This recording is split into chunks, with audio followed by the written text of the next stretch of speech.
lovely, dark and deep, but I have promises to keep, and miles to go before I sleep, and miles to go before I sleep. বাংলাদেশের জনগণের জন্য এটাই আমার অনুভূতি। আমি ধন্যবাদ জানাই আমাদের স্বাস্থ্যমন্ত্রীকে এটা স্মরণ করিয়ে দেওয়ার জন্য।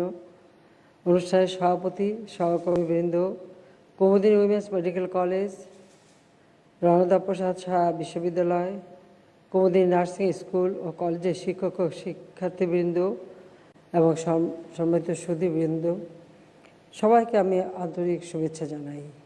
আজকে পহেলা ফাগুন, শীতের শেষে বসন্তের আগমন। 6 ঋতুর দেশ বাংলাদেশ। 2 মাস পরপরই ঋতু পরিবর্তন হয়, যার প্রভাব পড়ে মানুষের জীবনের উপর।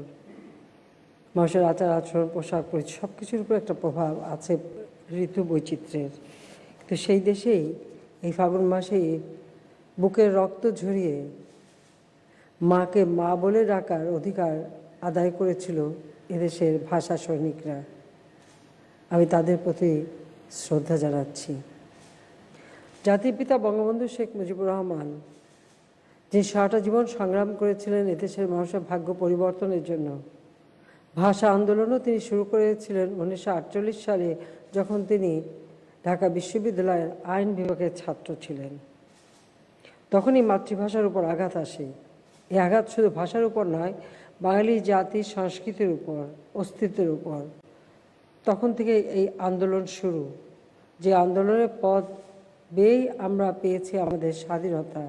আর এই সংগ্রামে নেতৃত্ব দিয়ে গেছেন আমাদের মহান নেতা, সর্বকালের সর্বশ্রেষ্ঠ বাঙালি জাতির পিতা বঙ্গবন্ধু শেখ মুজিবুর রহমান। আমি তার প্রতি শ্রদ্ধা জানাই জাতীয় নেতার প্রতি, 30 লক্ষ শহীদের প্রতি, 2 লক্ষ মা বোনের প্রতি।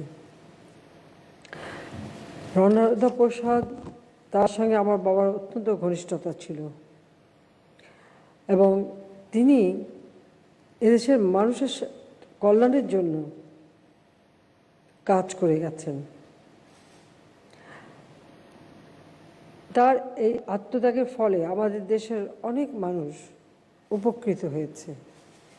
যে মানুষটা সবসময় মানুষের জন্যই কাজ করেছিলেন, পাকিস্তানি হানাদার বাহিনী যখন নিরস্ত্র বাঙালির উপর আক্রমণ শুরু করে, যে মানুষটি তার সব কিছু দিয়ে এদেশের মানুষের কল্যাণ করেছে, তাকে কিন্তু ছাড়েনি। তাকে এবং তার ছেলেকে তুলে নিয়ে গিয়ে নির্মমভাবে হত্যা করে, এবং সেটাই হচ্ছে সবথেকে কষ্টকর। আমি আর রেহানা যেমন আমার বাবা মায়ের ভাইদের লাশ দেখতে পাইনি, রণদা প্রসাদ এবং তার ছেলে তাদেরকে যে হত্যা করেছিল, কিন্তু তাদের লাশও তার পরিবার দেখতে পায়নি। শ্রীমতী সাহা বুকে পাথর বেঁধে প্রায় 50 বছরের কাছাকাছি হয়ে গেল, তিনি কিন্তু ছেলেকে মানুষ করেছেন। আর এই যে কল্যাণকর কাজ, এই কাজের ধারাবাহিকতা বজায় রেখেছেন, এবং সেই সাথে তার পরিবার। কারণ ওনার আমাদের রণদা প্রসাদ সাহার 2 মেয়ে বিজয়া এবং জয়াপতি, আমরা ফুপু বলে ডাকতাম, অত্যন্ত ঘনিষ্ঠ ছিলেন। এবং বিজয়া ফুপুর স্বামী ব্যারিস্টার শওকত আলী সাহেব, তিনি আমার আওয়ামী লীগের প্রেসিডিয়ামের মেম্বারও ছিলেন, উপদেষ্টা ছিলেন, ও প্রায় ওনাদের বাড়িতেও যেতাম। আর তাছাড়া আমাদের সাথে একটা ভালো পারিবারিক সম্পর্কও ছিল। আমার মনে আছে ছোটবেলা আমার বাবা আমাদেরকে নিয়ে গিয়েছিলেন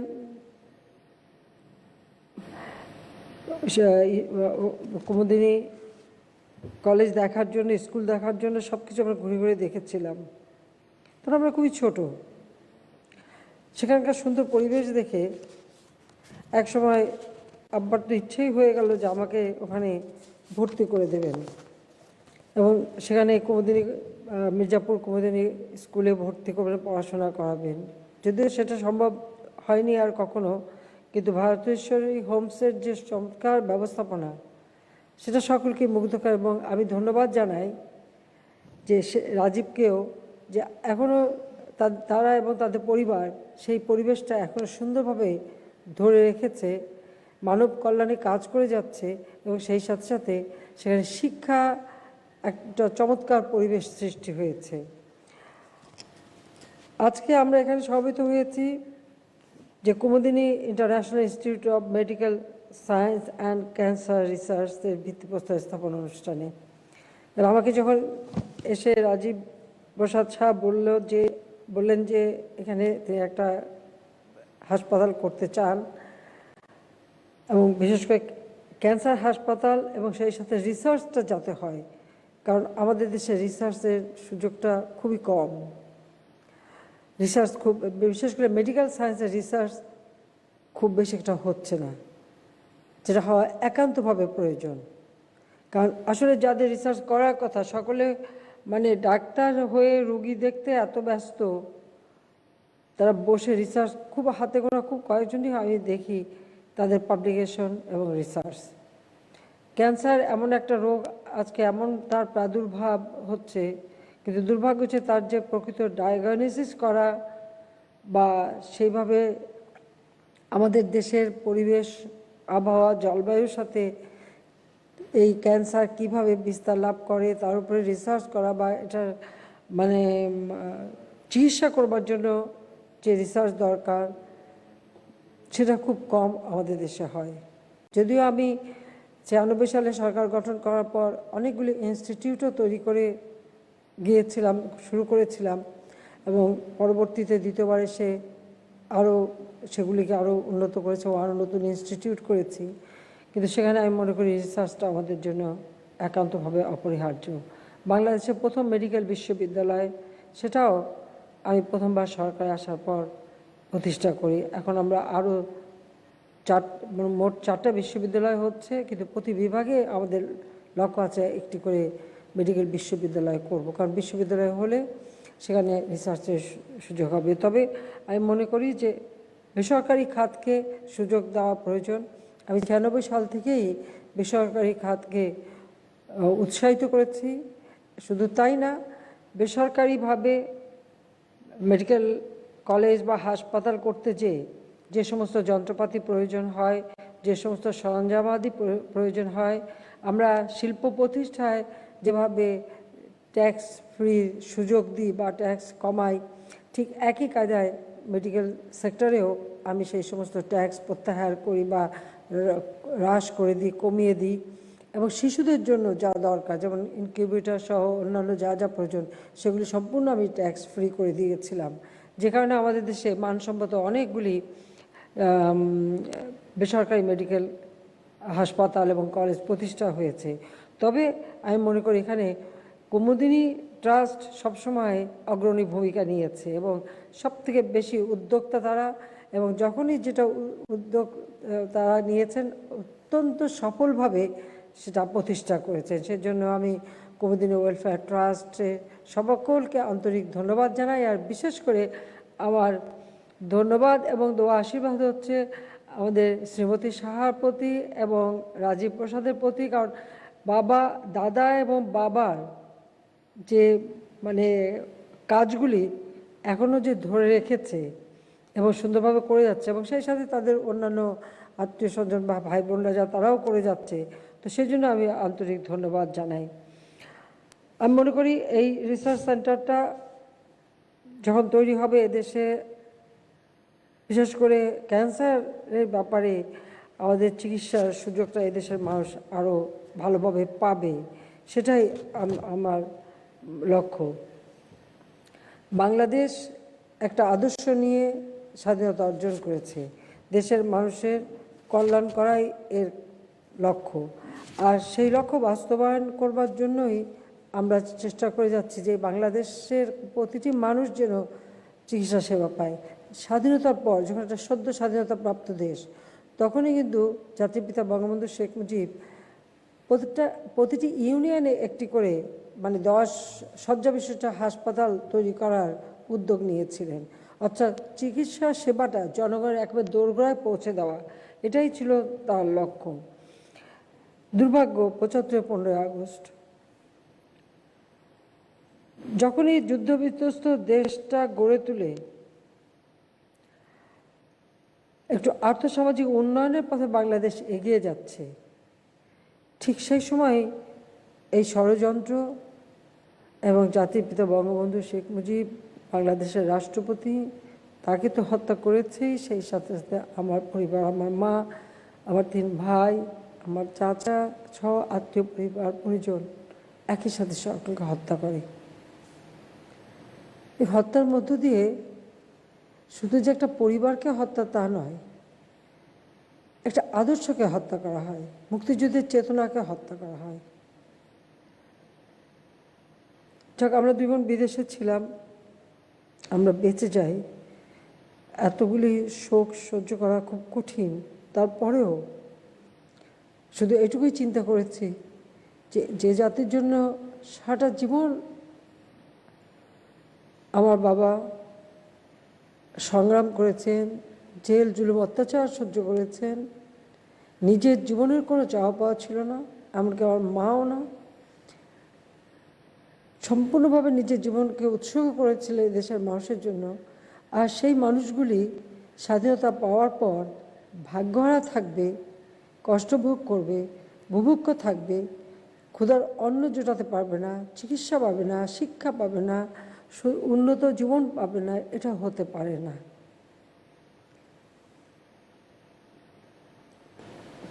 এদেশে ভাগ্যহারা মানুষের ভাগ্য পরিবর্তন করা এবং তাদের জীবনটাকে উন্নত করা, এটাই আমার একমাত্র লক্ষ্য। এবং সেই জন্য যতটুকু যা করার আমার প্রচেষ্টা চালিয়ে যাচ্ছি। আমি ধন্যবাদ জানাই সবাইকে। আমাদের অনেক কিছু আমরা পিছনে পড়ে গিয়েছিলাম। বাংলাদেশের চিকিৎসা ক্ষেত্রে আমাদের নার্সরা শুধু ডিপ্লোমা নার্স ছিল, গ্র্যাজুয়েট নার্স ছিল না। 21 বছর, 75 সালের পর 21 বছর যারা সরকার গঠন করেছিল, একে তো তারা অবৈধভাবে ক্ষমতা দখল করেছিল, আর তারপর ক্ষমতাটা ছিল তাদের একটা ভোগের বস্তু, নিজের ভাগ্য গড়ার বস্তু। দেশের মানুষের কল্যাণ করার কথা তারা কখনো চিন্তা করেনি। এটাই হচ্ছে সবথেকে দুর্ভাগ্যের। আমরা সরকার আসার পর থেকে এ ব্যাপারে যথেষ্ট প্রচেষ্টা চালাই এবং এক্ষেত্রে বেসরকারি উদ্যোক্তাদের সবাইকে যেন উৎসাহিত করি। সেই সাথে আমি রাজীবকেও, কারণ সে আমার ছোট ভাইয়ের মতো, তো আমি তাকে সবসময়, আসলে ভাইকে, আসলে আমার ছেলের বয়সী হবে, তো ওকে আমি সবসময় বলতাম তোমাকে এটা করতে হবে, তোমাকে ওটা করতে হবে। এবং আমার খুব ভালো লাগে যে যখনই যেটা বলি সে তার উদ্যোগটা নেয়। এবং এই যে নার্সিং ক্ষেত্রে যখন আমরা গ্র্যাজুয়েট নার্সিংয়ের কথা বললাম যে কুমুদিনীতে করো না কেন, উদ্যোগ নিল, মেডিকেল কলেজ করবারও সমস্ত কিছু আমরা 2001 সালে সমস্ত অনুমোদনও দিয়ে গেলাম। 2001-এ বিএনপি যখন ক্ষমতা আসে, তাদের একটা কাজই ছিল যে আমরা যা যা কাজ করেছি সবগুলি বাতিল করে দেওয়া বা সেগুলি স্থগিত করে রাখা। ঠিক সেরকম একটা সমস্যায় পড়ে গিয়েছিল, যা পরবর্তীতে বিএনপি সরকার যখন চলে গেল তারপরও এটা করার একটা সুযোগ পেয়েছে। সেখানে কুমুদিনী নার্সিং কলেজ হয়েছে বা মেডিকেল কলেজ, সব কিছু তারা করতে পেরেছে। এবং আজকে আমি খুব আনন্দিত যে আজকে একটা মেডিকেল কলেজ এবং রিসার্চ সেন্টার হচ্ছে, হাসপাতাল হচ্ছে, এবং সেটা নারায়ণগঞ্জে। কারণ নারায়ণগঞ্জে হওয়াটা খুবই দরকার। ঢাকার পাশে নারায়ণগঞ্জ, আসলে নারায়ণগঞ্জে আমাদের একটা এমনকি বিশ্ববিদ্যালয়ও ছিল না, তেমন একটা মেডিকেল কলেজ ছিল না, কোনো কিছুই ছিল না। আপনারা জানেন যে আমরা প্রতিটি জেলায় সরকারি অথবা বেসরকারি উদ্যোগে বিশ্ববিদ্যালয় করে দিচ্ছি, মেডিকেল কলেজ করে দেওয়ার পদক্ষেপ নিয়ে করে দিচ্ছি, উন্নত মানের হাসপাতাল করে দিচ্ছি, এবং হাসপাতালগুলি যাতে উন্নত মানের হয় সেটাও ব্যবস্থা করে দিয়েছি, ডাক্তার নার্স নিয়োগ দিয়েছি। আর এই করোনা ভাইরাস যখন এসছে, করোনা ভাইরাস মোকাবেলা করার জন্য তাৎক্ষণিকভাবে একবারের মধ্যে 7 দিনের মধ্যে আমরা 2000 ডাক্তার, 6000 নার্স আমরা নিয়োগ দিয়েছি এবং টেকনিশিয়ান নিয়োগ দিয়েছি, এবং আরও ভবিষ্যতে নিয়োগ দেওয়ার আমরা পদক্ষেপও নিয়েছি। যেন আমাদের দেশের মানুষ অন্তত এই চিকিৎসাটা পায়, তার ব্যবস্থা আমরা নিয়েছি। করোনা ভাইরাসের মোকাবেলা করার জন্য যা যা করা দরকার আমরা তা করে যাচ্ছি, চেষ্টা করে যাচ্ছে আমাদের। তো আমাদের পদক্ষেপের ফলে আজকে এই করোনা ভাইরাস অনেকটা নিয়ন্ত্রণে, এবং আমরা যে ভ্যাকসিন দিতে শুরু করলাম, আমি ধন্যবাদ জানাই যে প্রথম ভ্যাকসিনটা কিন্তু আমাদের কুমুদিনী মানে মেডিকেল কলেজের নার্সই নিল।